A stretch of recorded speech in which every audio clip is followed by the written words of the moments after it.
Hello दोस्तों, स्वागत है आपका अपने यूट्यूब चैनल पर। तो आज हम लेकर आए हैं BSTC 2023 के जो एग्ज़ाम में राजस्थान जीके के जो क्वेश्चन आने वाले हैं, मोस्ट इम्पोर्टेंट क्वेश्चन हैं ये। ठीक है, तो आपका जो एग्ज़ाम होगा वो डेट जारी हो चुकी है, 28 अगस्त को आपका एग्ज़ाम होगा। ठीक है, तो अब आप जितनी भी मेहनत कर सकते हो उतनी करो, आपके पास अब ज़्यादा समय नहीं है। तो जो ये मैं प्रश्न लाया हूँ, आपको देखो एक पैटर्न समझ में आना चाहिए। राजस्थान में जितने भी कंपटीशन एग्ज़ाम होते हैं ना, जितने भी कंपटीशन एग्ज़ाम होते हैं, क्वेश्चन हमेशा रिपीटेड क्वेश्चन आते हैं, हमेशा रिपीटेड क्वेश्चन आते हैं। तो उसी रिपीटेड क्वेश्चंस की सीरीज़ में आज हम लेकर आए हैं आपके लिए BSTC के लिए बहुत मोस्ट इंपॉर्टेंट प्रश्न, जो हर बार BSTC के लेवल के होते हैं, जो BSTC में पूछे जाते हैं, हर बार पूछे जाते हैं, रिपीट होते हैं हर साल। कई बार 2 क्वेश्चन, कई बार 2 साल में, ठीक है, कई बार 3 साल में, कई बार 4 साल में। यदि आप 2011 से लेकर 2021 तक के क्वेश्चन पढ़ लोगे ना, क्वेश्चन पेपर, तो आपका राजस्थान जीके है जो BSTC का, वो लगभग क्लियर हो जाएगा। ठीक है, तो जो ये प्रश्न है वो बिल्कुल आने वाले प्रश्न है, तो आप इनको अच्छे से पढ़ना और देखना। भारत की प्रथम पंचवर्षीय योजना का कार्यकाल था, तो इसमें कौन सा कार्यकाल था भाई? 1951 से 1956 प्रथम पंचवर्षीय योजना चली थी। नेक्स्ट क्वेश्चन की ओर चलते हैं। नेक्स्ट क्वेश्चन है, माइक्रोसॉफ्ट ऑफिस के अंतर्गत आने वाले प्रोग्राम हैं, तो इसके अंतर्गत कौन सा प्रोग्राम आता है? उपयुक्त सभी आते हैं, यानी कि वर्ड भी आता है, एक्सेल भी आता है, माइक्रोसॉफ्ट पावर पॉइंट भी आता है। जिन्होंने अभी तक RSCIT का कोर्स नहीं किया है ना, वो RSCIT का कोर्स कर लीजिए। ठीक है, यदि आपको मान लीजिए BSTC की कॉलेज मिल जाए तो आप RSCIT का कोर्स कर लेना, 3 मंथ्स का उसका टाइम रहेगा। ये आपके लिए बहुत फ़ायदेमंद रहने वाला है। इसकी फ़ीस लगभग 2500 से लेकर 3000 फीस रहेगी। ठीक है, नेक्स्ट क्वेश्चन, निम्नलिखित में से कौन सा असुमेलित है? तो इसमें असुमेलित देखो, जो हिंदुस्तान मशीन टूल्स है अजमेर, ये वाली क्या है? असुमेलित है। नेक्स्ट क्वेश्चन, खरीफ फसल की अवधि क्या है? देखो भाई, खरीफ और रबी दोनों फसल है, ये देखो, ये रबी की फसल और खरीफ फसल। तो आपको ये मंथ्स क्या है याद होने चाहिए। तो देखो, रबी में क्या आ रहा है? वह आ रहा है। वह किस में आता है अलग से? यदि देखें तो आप नवंबर आता है ना, नवंबर। नवंबर में क्या आएगा? रबी। तो खरीफ ऑटोमेटिक किस में आ जाएगी? जून से सितंबर के बीच में। ठीक है ना, ये ध्यान रखना। आप रबी नाम है, रबी, रबी के नाम से बै याद रखना कि हम ज़्यादातर नवंबर नवंबर, ठीक है, तो इस प्रकार आप याद रखना। नेक्स्ट क्वेश्चन, बास्केटबॉल में खिलाड़ियों की संख्या कितनी होती है? बास्केटबॉल में खिलाड़ियों की संख्या कितनी होती है? खिलाड़ियों की संख्या होती है 5। ठीक है, बास्केटबॉल में, ध्यान रखना। नेक्स्ट क्वेश्चन,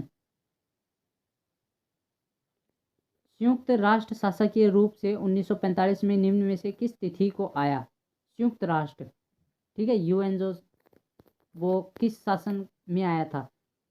तो ये आया था अक्टूबर 24, यानी 24 अक्टूबर की तिथि को आया था ये संयुक्त राष्ट्र शासकीय, ध्यान रखना।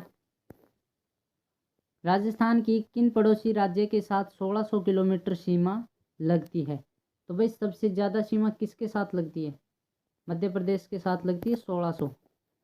ठीक है, उसके बाद गुजरात में लगभग 1200 हो गई, हरियाणा में भी 700-800 के लगभग है, और इसमें भी, ठीक है, उत्तर प्रदेश में भी 800 के लगभग है।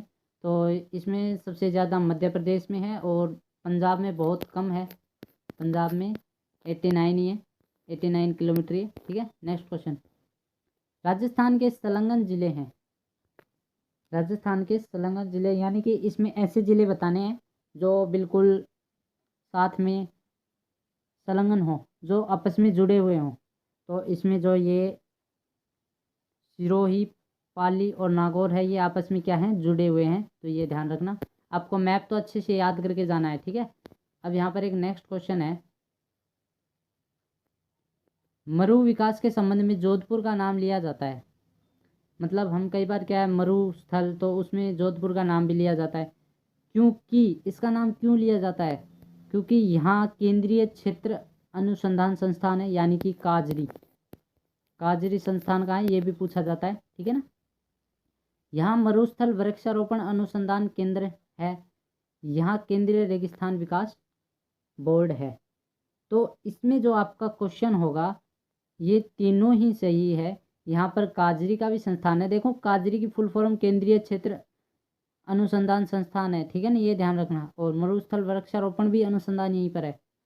तो इसमें ये तीनों बिल्कुल सही हो जाएंगे, ऑप्शन नंबर डी बिल्कुल सही होगा। नेक्स्ट क्वेश्चन है, राज्य के पश्चिमी भाग की मिट्टियाँ लवणों से अधिक प्रभावित क्यों हैं। भाई राजस्थान के जैसे ये पूरा राजस्थान है, ठीक है, इस राजस्थान में ये वाला पश्चिम ये एरिया, इसमें लवण की अधिकता क्यों पाई जाती है, क्यों प्रभावित है, क्यों प्रभावित है भाई। देखो हवाओं द्वारा कच्छ की खाड़ी से लवणों का उड़कर लाना, मिट्टी निचली परत पर खारा पानी अधिक होना, मिट्टी की ऊपर परत पर लवणों की अधिक होना। बिल्कुल उपरोक्त सभी प्रश्न है। कच्छ की खाड़ी है ना, कच्छ की खाड़ी में क्या है, वहाँ पर नमक ही नमक, आपकी कच्छ की खाड़ी देखना, वहाँ पर क्या है कि रण का कच्छ बोलते हैं, जिसमें वहाँ की मिट्टी है बिल्कुल धोली मिट्टी है, वहाँ पर बिल्कुल धोली मिट्टी, बिल्कुल नमक जैसा है, बिल्कुल खारा पानी है वो वहाँ पर, ठीक है। तो कच्छ की खाड़ी से लवणों का उड़कर आना। गौतम बुद्ध ने परिनिर्वाण कहाँ प्राप्त किया भाई, गौतम बुद्ध ने परिनिर्वाण कुशीनगर में, ठीक है। नेक्स्ट क्वेश्चन, भारतीय क्रिकेटर सचिन तेंदुलकर ने क्रिकेट के किस प्रारूप से संन्यास ले लिया है। प्रारूप का मतलब कि जैसे अपने एक दिवसीय क्रिकेट होते हैं, ठीक है, टेस्ट क्रिकेट होते हैं, 2020 क्रिकेट होते हैं, इनमें से किसने मतलब कि किस प्रारूप में इसने संन्यास लिया है। तो इन्होंने क्या है, सभी में ले लिया है, टेस्ट में भी ले लिया है, 2020 में भी और एक दिवसीय। तो इसमें ऑप्शन नंबर सी बिल्कुल सही हो जाएगा, उपरोक्त सभी। नेक्स्ट क्वेश्चन, हरी बाली रोग किस फसल से होता है। तो ये भाई किस फसल से होता है, बाजरा, ठीक है, ये ध्यान रखना।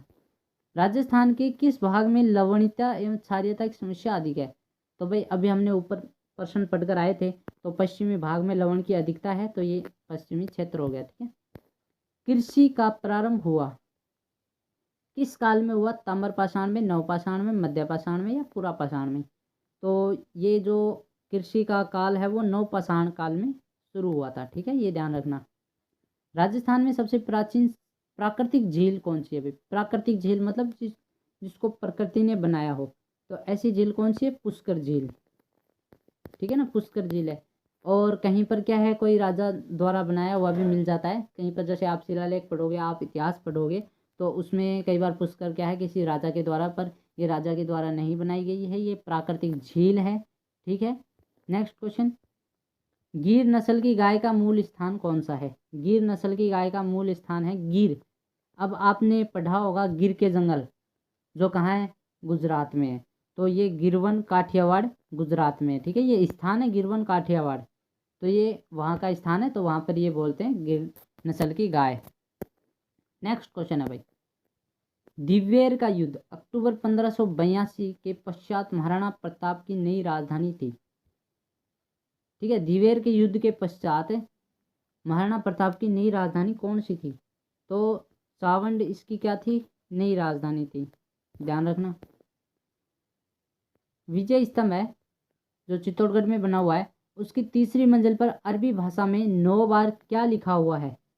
अरबी भाषा में 9 बार क्या लिखा हुआ है, उसमें लिखा हुआ है अल्लाह, ठीक है, ये ध्यान रखना। नेक्स्ट क्वेश्चन, लास्ट क्वेश्चन,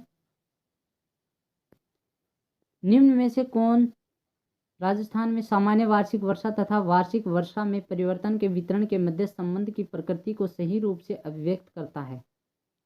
तो भाई कौन सा जो है सामान्य वार्षिक वर्षा और वार्षिक वर्षा में जो परिवर्तन होता है, उस परिवर्तन के वितरण के मध्य संबंध की प्रकृति को, संबंध की प्रकृति कौन सी है। तो इसमें जो ये प्रतिलोम रूप से सह संबंधित है, ठीक है, प्रतिलोम रूप से सह संबंधित है, ये ध्यान रखना। धनात्मक होगा तो प्लस, सुनिश्चित होगा तो इसमें तो कुछ भी नहीं होगा।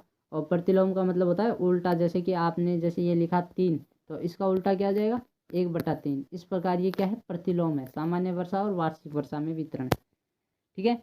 तो ये आपके बहुत मोस्ट इंपॉर्टेंट क्वेश्चन हो गए, और आगे भी हम नेक्स्ट सीरीज ऐसे लाते रहेंगे, तो आप हमारे चैनल को सब्सक्राइब कर लीजिए। और आपके 28 अगस्त को जो एग्ज़ाम होगा उसके लिए आपका बेस्ट ऑफ लक, और अच्छे से तैयारी करते रहिए। अब के लिए धन्यवाद।